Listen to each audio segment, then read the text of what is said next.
My family laughed when I got disowned. 3 years later they needed my help. The day my family disowned me. They did it at dinner. Not privately. Not quietly. At a full family gathering. Uncles. Aunts. Cousins. Everyone was there. It started because of one argument with my dad. He believed success meant one thing. A stable job. A corporate career. Something respectable. But I had a different plan.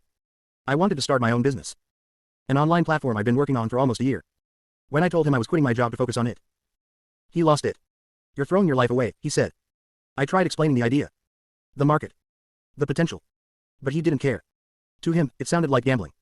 My uncle laughed. My cousin smirked. And then my dad said something I'll never forget.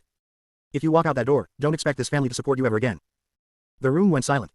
Everyone watched me, waiting to see if I'd back down. I didn't. I packed my things the next day and left. For the first few months. It was brutal. Tiny apartment. Cheap food. Long nights staring at a screen trying to fix problems. There were moments I almost gave up. But slowly. The platform started growing. At first it was a few users. Then a few hundred. Then thousands. By the end of the first year, the company was making enough money to survive.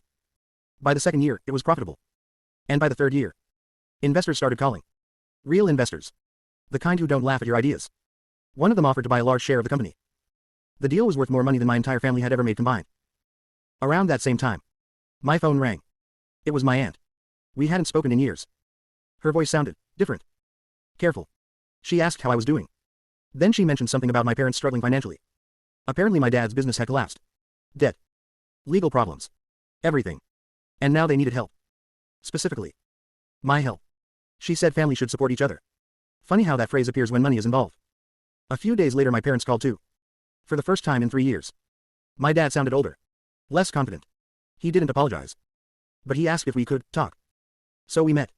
At a cafe near my office. When he saw me step out of a car nicer than anything he'd owned, his expression changed.